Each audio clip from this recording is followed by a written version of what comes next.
ವೀಕ್ಷಕರಿಗೆಲ್ಲ ನಮಸ್ಕಾರ. ಭಕ್ತಿ ಭಂಡಾರ ಯೂಟ್ಯೂಬ್ ಚಾನಲ್ಗೆ ತಮಗೆಲ್ಲ ಸ್ವಾಗತ. ಇವತ್ತಿನ ವಿಡಿಯೋದಲ್ಲಿ ನಾವು ಮನೆಯಲ್ಲಿರುವ ವಸ್ತುಗಳನ್ನು, ಅಂದರೆ ಯಾವ ಎಲ್ಲ ವಸ್ತುಗಳನ್ನು ಕೊಡುವುದರಿಂದ ನಮಗೆ ದರಿದ್ರ ಬರುತ್ತದೆ ಎಂದು ನಾವು ಈ ವಿಡಿಯೋದಲ್ಲಿ ತಿಳಿದುಕೊಳ್ಳೋಣ. ಈ ವಸ್ತುಗಳನ್ನು ಮನೆಯಿಂದ ಯಾವತ್ತೂ ಯಾರಿಗೂ ಯಾವುದೇ ಸಮಯದಲ್ಲೂ ಕೂಡ ಈ ವಸ್ತುಗಳನ್ನು ಕೊಡಲೇಬಾರದು. ಹಾಗೇನಾದರೂ ಕೊಟ್ಟಲ್ಲಿ ದರಿದ್ರ ಕಟ್ಟಿಟ್ಟ ಬುತ್ತಿ. ಇದನ್ನ ಸ್ವತಃ ಸಾಕ್ಷಾತ್ ಮಹಾಲಕ್ಷ್ಮಿಯೇ ಹೇಳಿರುವ ಮಾತಾಗಿದೆ. ಬನ್ನಿ ನೋಡೋಣ ಯಾವ ವಸ್ತುಗಳನ್ನು ಮನೆಯಿಂದ ನಾವು ಎಂತಹದೇ ಸಮಯದಲ್ಲೂ ಕೂಡ, ಎಂತಹ ಅನಿವಾರ್ಯ ಸಮಯದಲ್ಲೂ ಕೂಡ ಕೊಡಲೇಬಾರದು ಎಂದು ಈ ವಿಡಿಯೋದಲ್ಲಿ ತಿಳಿದುಕೊಳ್ಳೋಣ. ವೀಕ್ಷಕರೇ, ಇದು ತುಂಬಾ ಹಿಂದಿನ ಕಾಲದ ಕಥೆಯಾಗಿದೆ. ಪೂರ್ವಕಾಲದ ಮಾತಾಗಿದೆ. ಒಂದು ಸುಂದರವಾದ ಊರಿನಲ್ಲಿ ಸುಕನ್ಯಾ ಎಂಬ ಒಬ್ಬ ಹೆಣ್ಣು ಮಗಳು ತನ್ನ ಪರಿವಾರದೊಂದಿಗೆ, ಅಂದರೆ ತನ್ನ ಗಂಡ, ಅತ್ತೆ, ಮಾವ ಇವರೊಂದಿಗೆ ಜೀವನ ನಡೆಸುತ್ತಿದ್ದಳು. ಆಕೆ ತುಂಬಾ ಸತ್ಯದ ಮಾರ್ಗದಲ್ಲಿ ನಡೆಯುತ್ತಿದ್ದಳು. ಈಕೆಗೆ ಸ್ವಭಾವ ಎಲ್ಲರಿಗೂ ಇಷ್ಟವಾಗುತ್ತಿತ್ತು.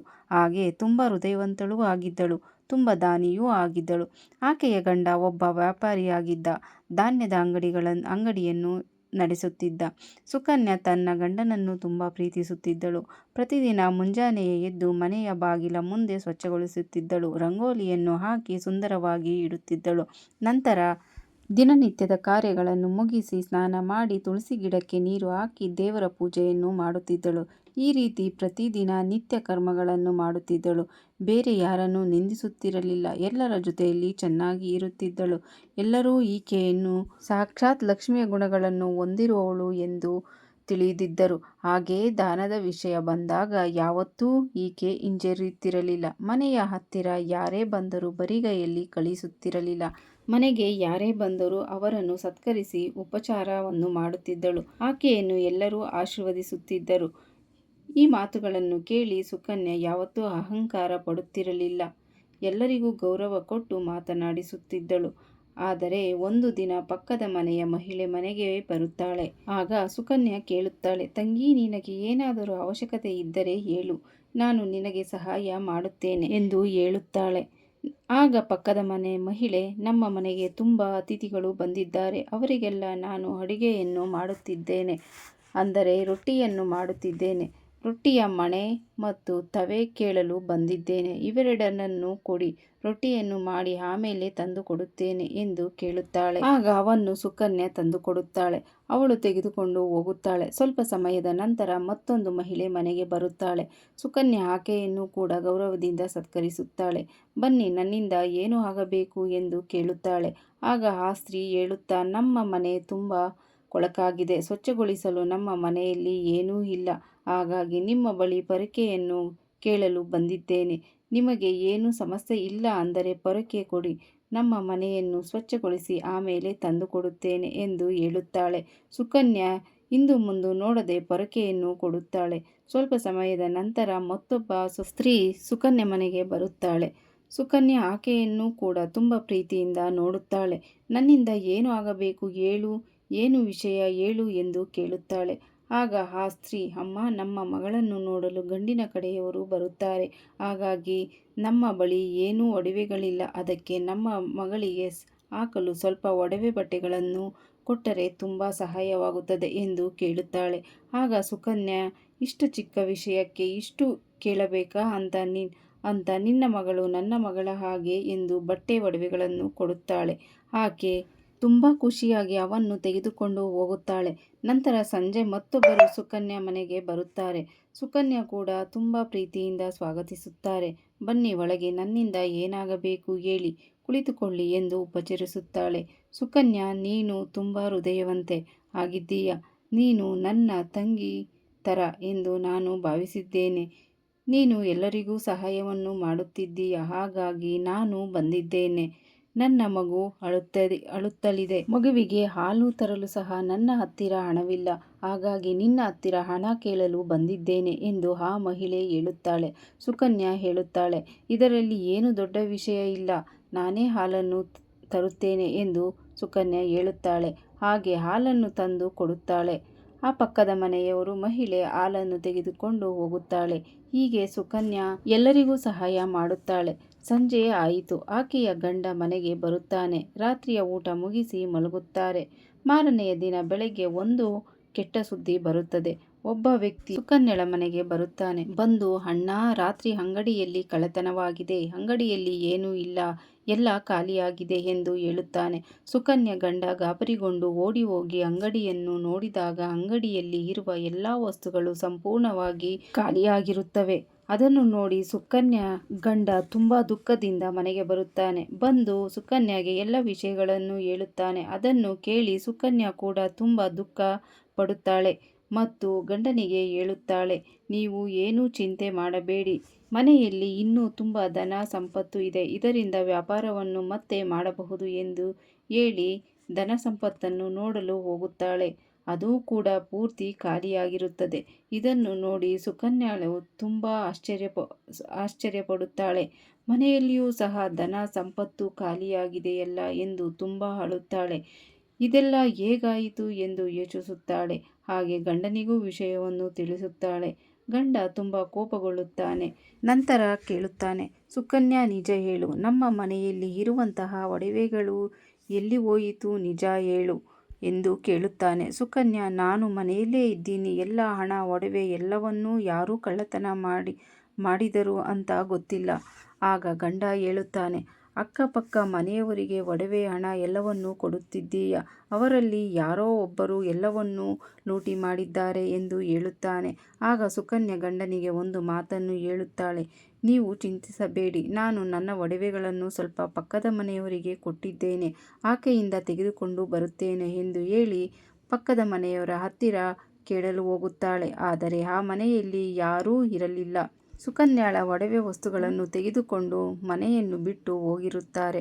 ಸುಕನ್ಯಾ ಬರಿಗೈಯಲ್ಲಿ ಮನೆಗೆ ವಾಪಸ್ಸಾಗಿ ಗಂಡನಿಗೆ ಎಲ್ಲವನ್ನೂ ವಿವರಿಸುತ್ತಾಳೆ. ಇದರಿಂದ ಗಂಡ ಮತ್ತಷ್ಟು ಕೋಪಗೊಂಡು ಸುಕನ್ಯಳನ್ನು ಬೈಯುತ್ತಾನೆ. ನಿನ್ನ ಮೂರ್ಖತನದಿಂದ ನಮ್ಮ ಧನ ಸಂಪತ್ತೆಲ್ಲ ಖಾಲಿಯಾಗಿದೆ, ನಿನ್ನ ದಾನ ಧರ್ಮ ಹವ್ಯಾಸದಿಂದ ನಮಗೆ ಈ ಕಷ್ಟ ಬಂದಿದೆ ಎಂದು ಹೇಳುತ್ತಾನೆ. ಹಾಗೆ ಆ ಮನೆಯನ್ನು ಬಿಟ್ಟು ಹೋಗು ಎಂದು ಹೇಳುತ್ತಾನೆ. ನನ್ನಿಂದಲೇ ನಮಗೆ ಇಂತಹ ಪರಿಸ್ಥಿತಿ ಬಂದಿದೆ ಎಂದು ಹೇಳುತ್ತಾನೆ. ಸುಕನ್ಯಾ ನಿಮ್ಮನ್ನು ಬಿಟ್ಟು ಎಲ್ಲಿಯೂ ಹೋಗುವುದಿಲ್ಲ ಎಂದು ಎಷ್ಟು ಹೇಳಿದರೂ ಗಂಡ ಕೇಳುವುದಿಲ್ಲ. ಸುಕನ್ಯಳನ್ನು ಹೊರಗೆ ಹಾಕುತ್ತಾನೆ. ಆಗ ಸುಕನ್ಯಾ ಲಕ್ಷ್ಮೀದೇವಿಯ ದೇವಸ್ಥಾನಕ್ಕೆ ಹೋಗುತ್ತಾಳೆ. ತಾಯಿ ಲಕ್ಷ್ಮೀದೇವಿ ಮುಂದೆ ಕುಳಿತು ಕೇಳುತ್ತಾಳೆ, ಹೇಳು ತಾಯಿ, ಯಾವ ತಪ್ಪಿಗೋಸ್ಕರ ನನಗೆ ಈ ಶಿಕ್ಷೆಯಾಗಿದೆ? ನಾನು ನಿನ್ನನ್ನು ಪ್ರತಿನಿತ್ಯ ಪೂಜಿಸುತ್ತಿದ್ದೀನಿ, ಆದರೆ ನೀನು ನನ್ನ ಮನೆಯನ್ನು ಬಿಟ್ಟು ಹೋಗಿದ್ದೀಯ, ನಾನು ಯಾವ ಅಪರಾಧ ಮಾಡಿದ್ದೀನಿ ತಿಳಿಸು ಎಂದು ಕೇಳುತ್ತಾಳೆ. ಹಾಗೆ ಸಾಯಲು ನದಿಯ ಬಳಿ ಹೋಗುತ್ತಾಳೆ.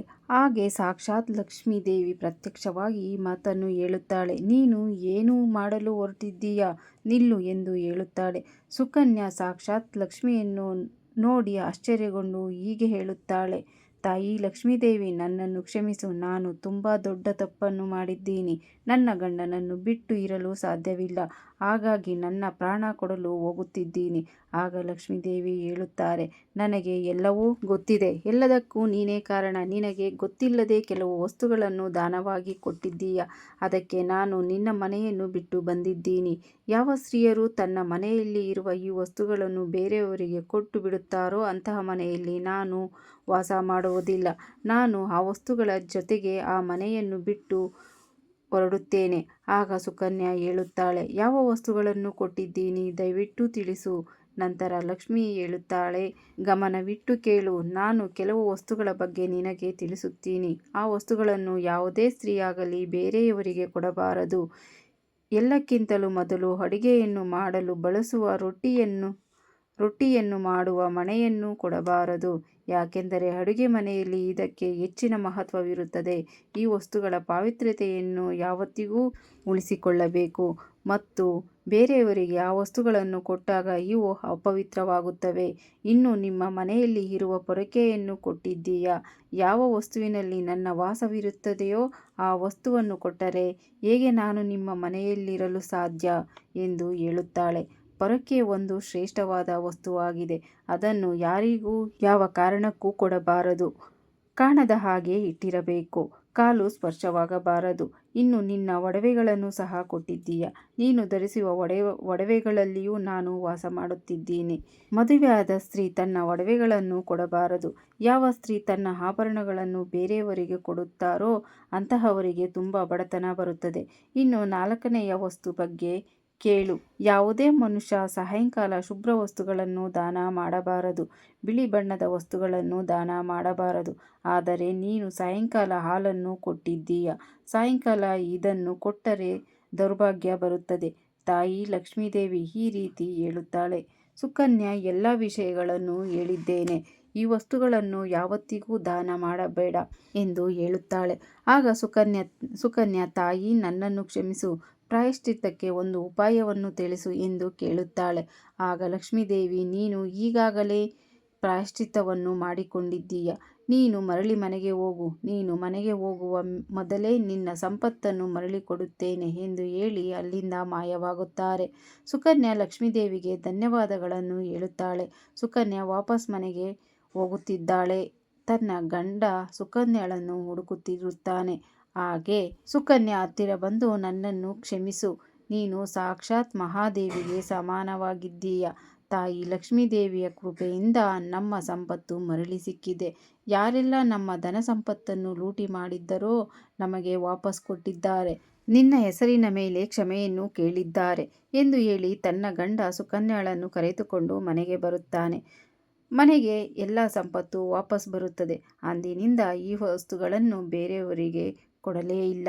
ಈ ವೀಕ್ಷಕರೇ, ನಿಮಗೆ ಈ ವಿಷಯ ಅರ್ಥವಾಯಿತು ಎಂದು ನಾನು ಭಾವಿಸುತ್ತೇನೆ. ಅಂದರೆ ನಮ್ಮ ಮನೆಯಲ್ಲಿ ಇರುವ ಕೆಲವೊಂದು ವಸ್ತುಗಳನ್ನು ಯಾವ ಕಾರಣಕ್ಕೂ ಯಾರಿಗೂ ಎಂದಿಗೂ ಕೊಡಲೇಬಾರದು. ಮುಖ್ಯವಾಗಿ ನಾವು ಮನೆ ಗುಡಿಸುವ, ಅಂದರೆ ನಮ್ಮ ಮನೆಯನ್ನು ಸ್ವಚ್ಛಗೊಳಿಸುವ ಪೊರಕೆಯನ್ನು ಯಾವುದೇ ಕಾರಣಕ್ಕೂ ಯಾರಿಗೂ ಕೊಡಲೇಬಾರದು. ನಾವು ಧರಿಸುವ ಒಡವೆ, ವಸ್ತ್ರಗಳನ್ನು, ಮುಖ್ಯವಾಗಿ ಮುಸ್ಸಂಜೆ ವೇಳೆ ಹಾಲು, ಮೊಸರು, ಬೆಣ್ಣೆ, ತುಪ್ಪ, ಅಕ್ಕಿ, ದನ, ಧಾನ್ಯ, ಎಣ್ಣೆ, ಉಪ್ಪು ಈ ವಸ್ತುಗಳನ್ನು ಯಾವುದೇ ಕಾರಣಕ್ಕೂ ಮನೆಯಿಂದ ಹೊರಗಡೆ ಕೊಡಬಾರದು. ಕೊಟ್ಟರೆ ನಮ್ಮ ಅಭಿವೃದ್ಧಿ ಕ್ಷೀಣಿಸುತ್ತದೆ ಎಂದು ಹೇಳುತ್ತಾ ಇವತ್ತಿನ ವಿಡಿಯೋವನ್ನು ಮುಗಿಸುತ್ತಿದ್ದೇನೆ. ವೀಕ್ಷಕರೇ, ಈ ಮಾಹಿತಿ ನಿಮಗೆಲ್ಲ ಇಷ್ಟ ಆಗಿದೆ ಅಂತ ಭಾವಿಸುತ್ತೇನೆ. ದಯವಿಟ್ಟು ಇಷ್ಟ ಆದರೆ ಒಂದು ಲೈಕ್ ಮಾಡಿ. ಹಾಗೆ ಯಾರೆಲ್ಲ ನೋಡುತ್ತಿದ್ದೀರೋ ಸಬ್ಸ್ಕ್ರೈಬ್ ಮಾಡಿಕೊಂಡು ಸಪೋರ್ಟ್ ಮಾಡಿ ಅಂತ ನಿಮ್ಮ ಹತ್ತಿರ ಕೇಳಿಕೊಳ್ಳುತ್ತೇನೆ. ಧನ್ಯವಾದಗಳು.